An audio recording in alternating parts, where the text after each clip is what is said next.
Next up, we have the Cuban Free Software Community, and that's presented by Leonel Salazar and Pablo Mestre Drake. We look forward to listening to you. Thank you. Well, hello everyone. My name is Leonel. I've been using Debian since Debian 3.1 Search. I'm the founder and community leader from Debian Orgin, which is my local community in Cuba. Okay.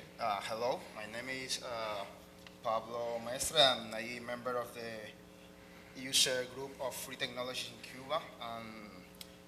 I started using free software since 2002. Today we want to talk about the challenging of to be a member of the free software community in the Cuban reality. Some of the projects we are developing all these years. First of all, we want to know how many people here know about Cuba. In the room, please. Yeah. Okay. How many people? First of all, many people hear sometimes about the cigars, probably about the mojitos of the salsa. Especially, we have the workshop last days here, or being the wine and cheese. But also, in Cuba, we have a huge group of people using and doing free software.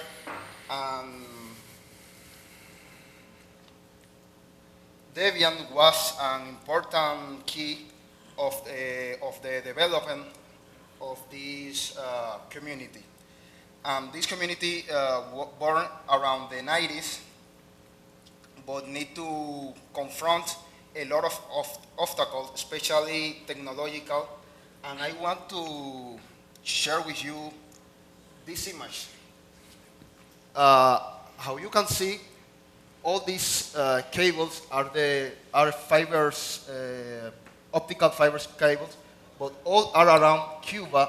Any one of these are able to take to be connected to Cuba for the embargo that we are having since around 60 years.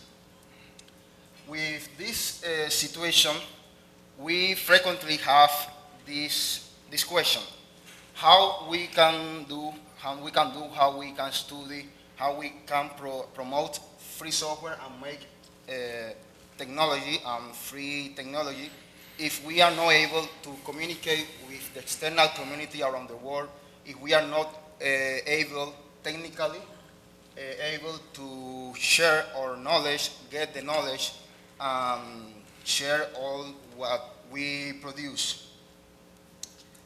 But in Cuba, we always like to say, when one of us arrive, or when one of us get success, all be able to arrive.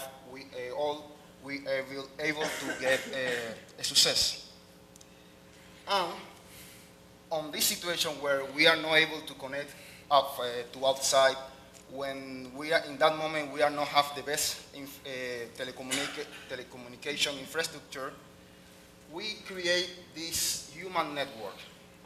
In the 90s and in the beginning of the 2000, every time one of our members of the community are able to get access to knowledge, to a software, to a project, don't matter if are traveling outside or using our satellite connection that we are using that time.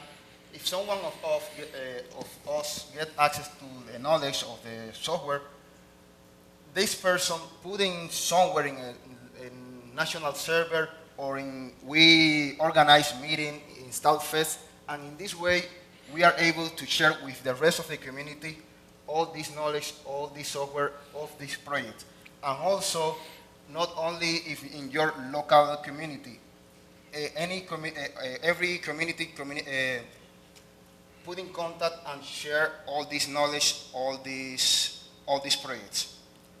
And on this way, in 2009, we create the Free Technology User Group, o Grupo de Usuarios de Tecnologías Libres, and how we call it on Spanish.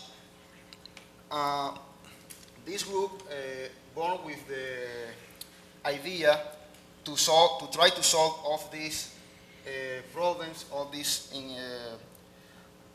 to unify several communities who are spread around in all the country, and in one group try to deal with all these issues.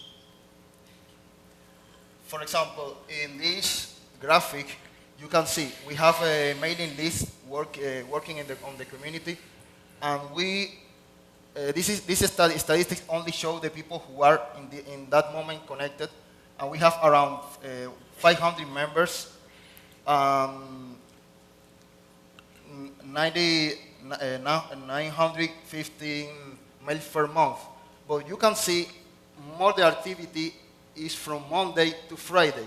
Saturday and Sunday we don't have much activity because most of our members, and also you can see this is per hours of day, most of our members are only able to use the communication infrastructure in his work institution or his educational institution. That means university, school, or in public, in his works in the public institutions.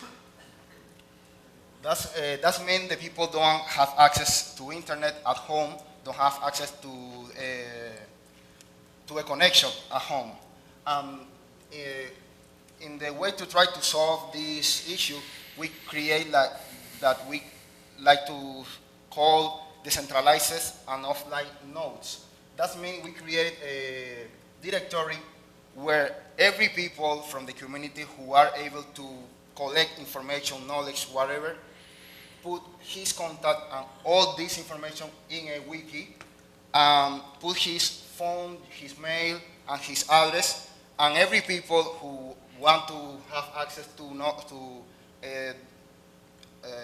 repository, documentation, whatever, can contact these people personally, go to his home, to his work, and get that information. And this way we solve the problem with the communication.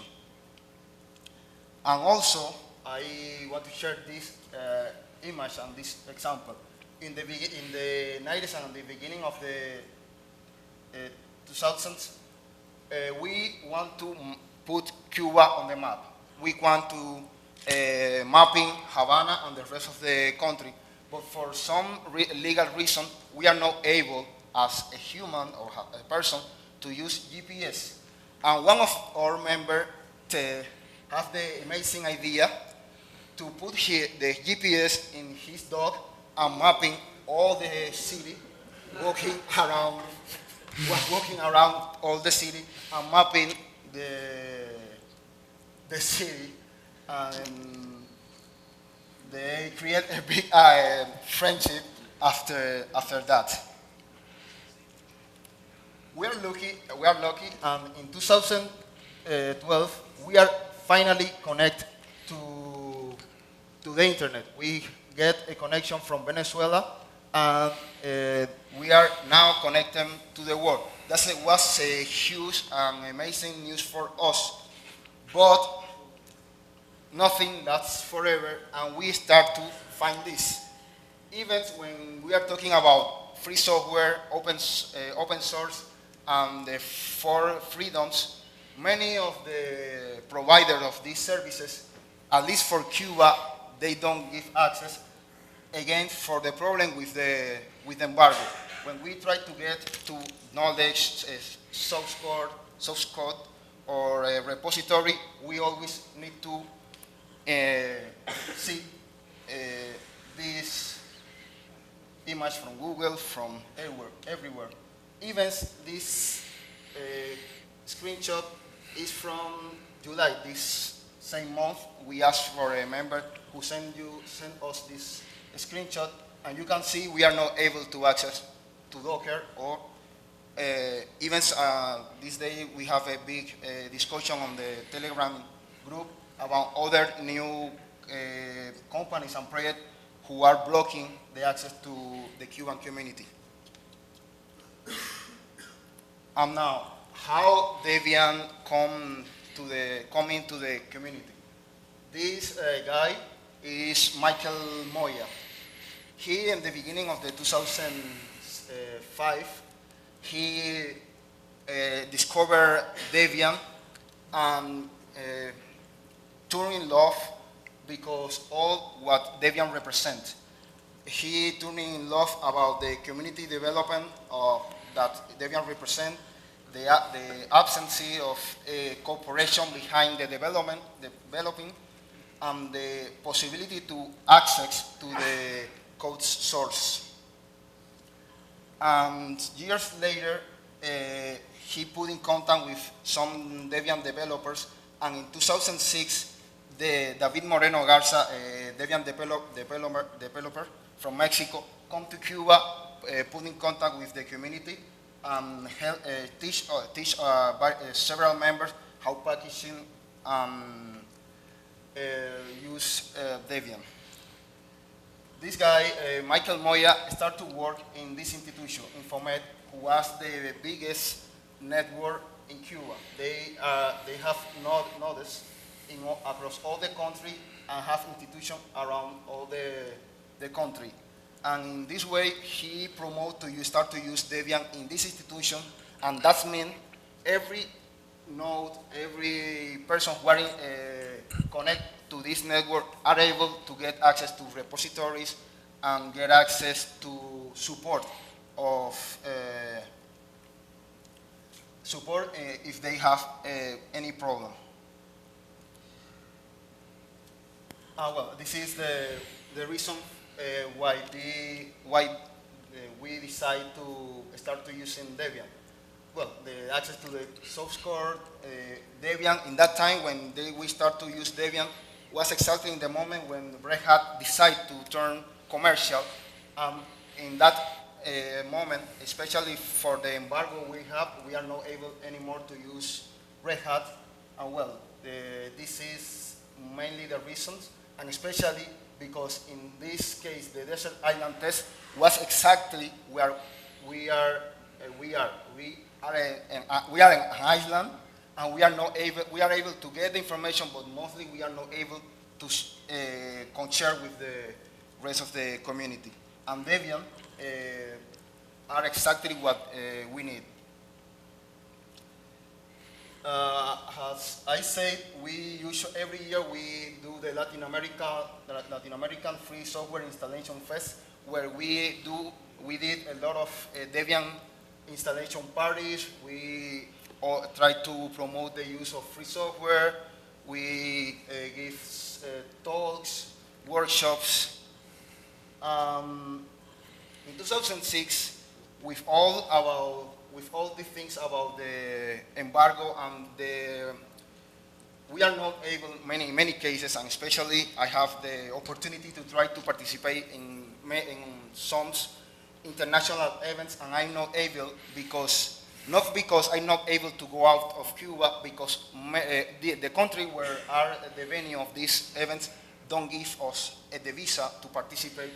We decide to create one space in Cuba where we can able to bring people, and we can have the possibility to show what we are doing and see in first person what the rest of the community of free software are doing around the world. In the first edition and the second edition, we have around 17 different countries being part of these events, and also around 200 people. We have people in the first edition. We have the opportunity, and was really amazing to have the first contact, in our case, with Debian developers and Debian members, the community members of the Debian community. Yes, as Pablo said, Cubaconf was amazing for us both times, and you can see in the board that especially Brazil was the second country with more attendees in both editions.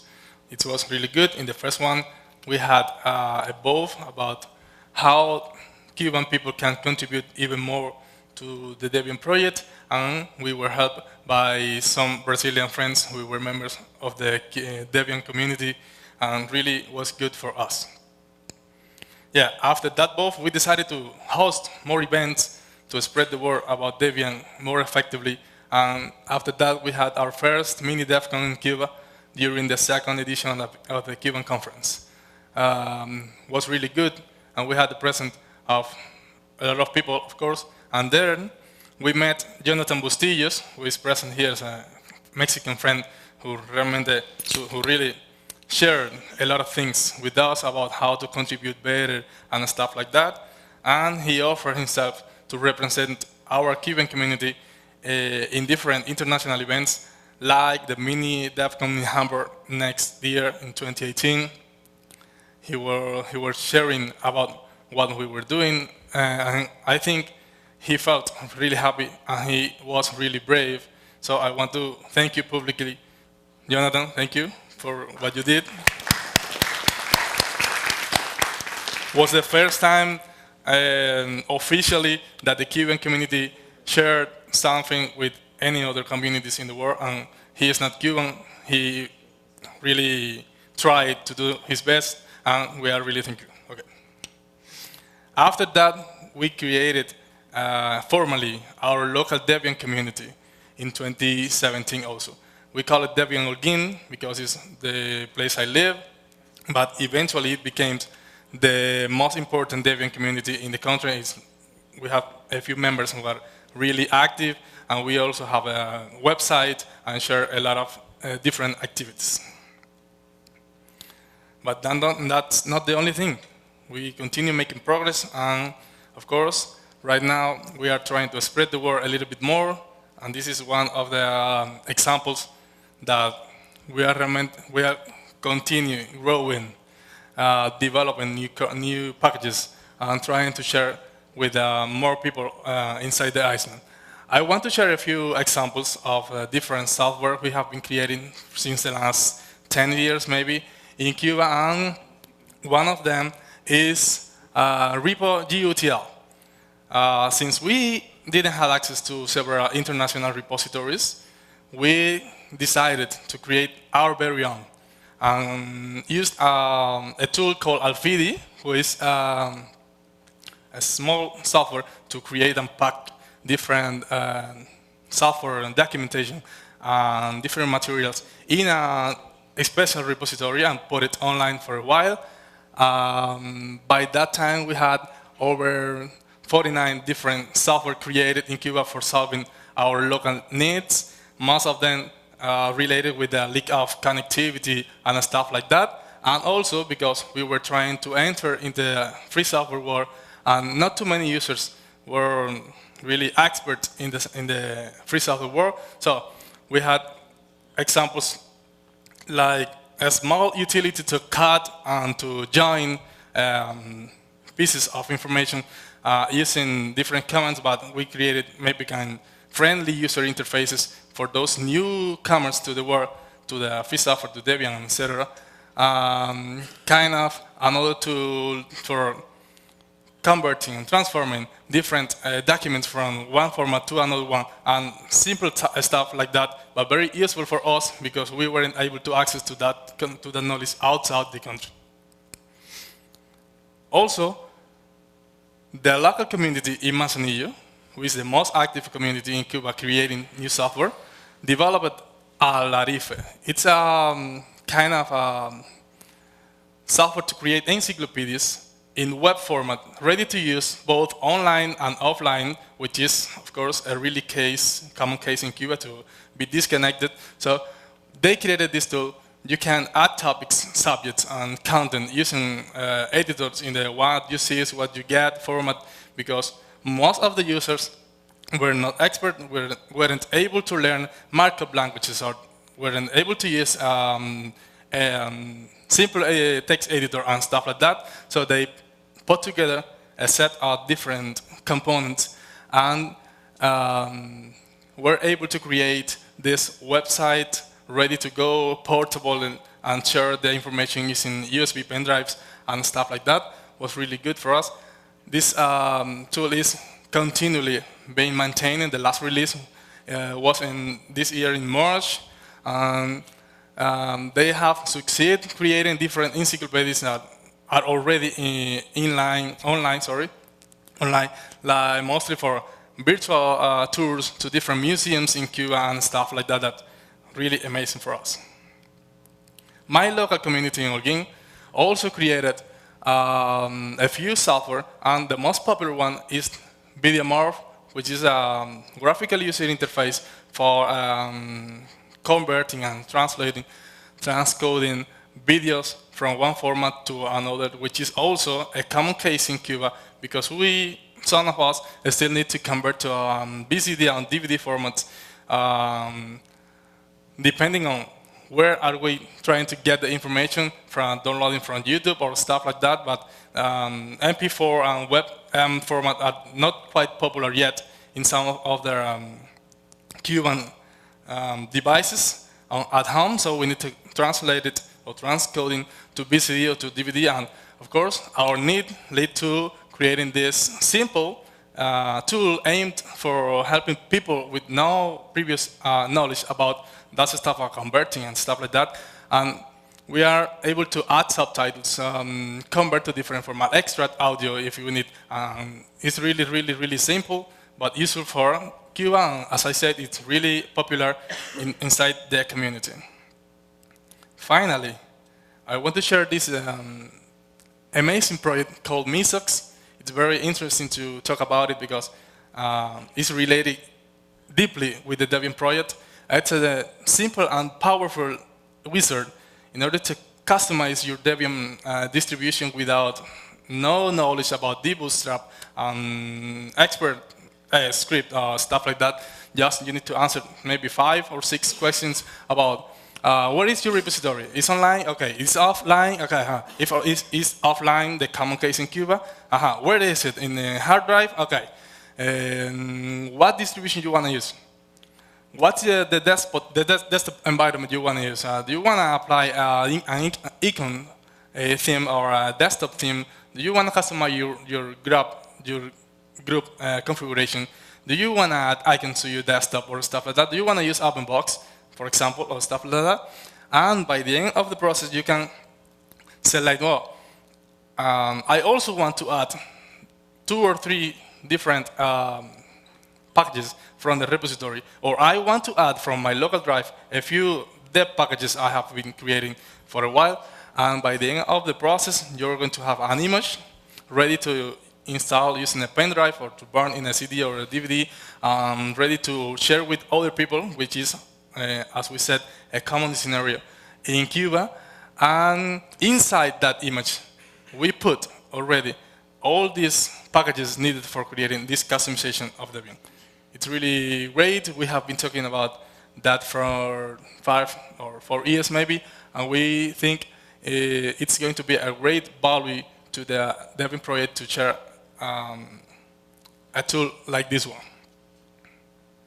Well, those are our experiences, but we also need to face challenges. The first one is, in order to get more people know about Cuba, is to continue having our Cuban conference and bring you people, or even more people to Cuba, in order to know us, in order to share with us, in order to teach us how to continue spreading the word, how to continue improving our community, and of course, how to get more effective ways to contribute back to the Debian project. Cubaconf is great. We hope to see more of you in the next year coming to Cuba, and of course, eventually, more Cubans will be able to participate in different conferences. But our primary goal is to bring a lot of Debian developers, Debian contributors in general, or free software developers, community activists into Cuba in order to know our country and to share with us our core values. You can get more information about our community and the software we have been sharing today using this website. The first one is the official blog from the community in Cuba. The second one is the official Debian community blog. And the last one is very interesting. And we have been creating this recently, maybe 2 months ago, and we are trying to put in only one site all the Cuban open source projects we have been developing from the last 5 years and the new ones in order to make it easy to access to all of this separated information around the GitHub repository, GitLab repository, and different others websites around the world. So please take a look to the last one. Try to get in touch with developers or with the community if you are interested, and try to help us even to create even better software related with the free software community in Cuba. Well, Debian has played an important role for us in order to grow and to continue developing our free software community in Cuba. And of course, we are really happy to be part of that growing. After this conference, of course, we're going to go back and try to continue spreading the word and sharing the experiences we have been living here. And of course, Debian is going to be amazing for us for a long time. That's it. That's what we were trying to share with you. Thank you for joining us. Thank you.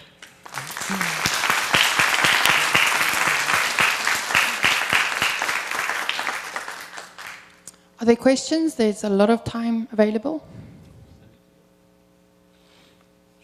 Yeah, there's a speaker in the microphone in the front. Please keep your mouth close to the speaker, please. Microphone. Thanks.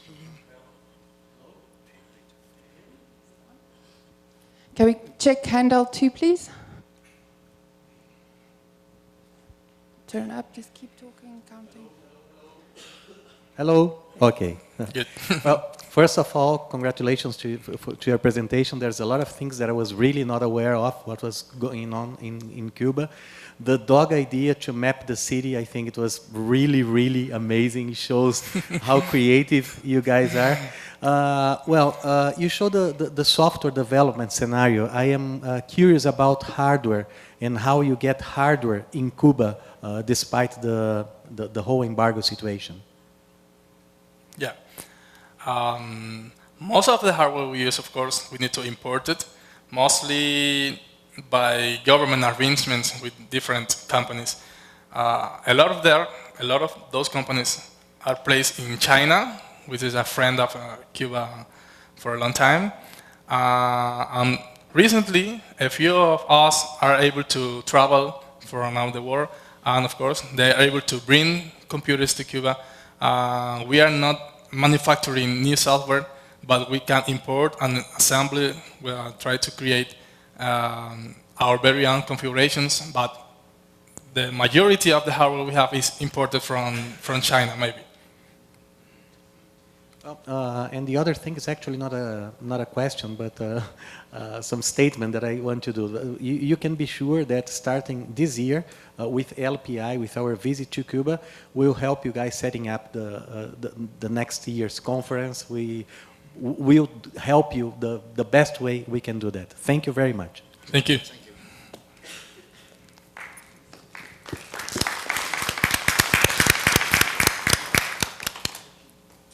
Yeah, hello. Hello. I just wanted to say thank you very much for doing great work in free software world in Cuba. Thank you.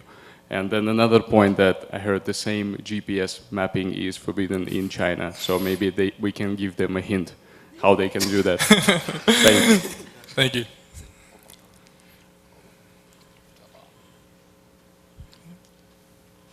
Hi, a question. Do the Debian packages of the free software projects you have shared with us, like VideoMorph, Misox, and many other ones, are already in the repositories of the Debian distribution? As I know, no, until now, in Debian they are not able. I think only VideoMorph is able in... Yeah. We haven't included officially in the repository yet. Hopefully, after we come back to Cuba, we will be able to do it. But VideoMorph was accepted in the Deepin repository last year, and there are kind of 2 or 3 more tools accepted into the Ubuntu, some PPAs and stuff like that. But inside the main Debian repository, we haven't been able to add it yet, but we will. Thank you.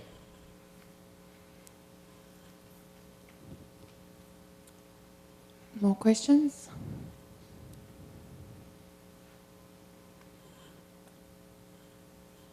Okay, well then I'm sure we'll continue having this conversation offline and on IRC. Thank you very much. Thank you. Thank you.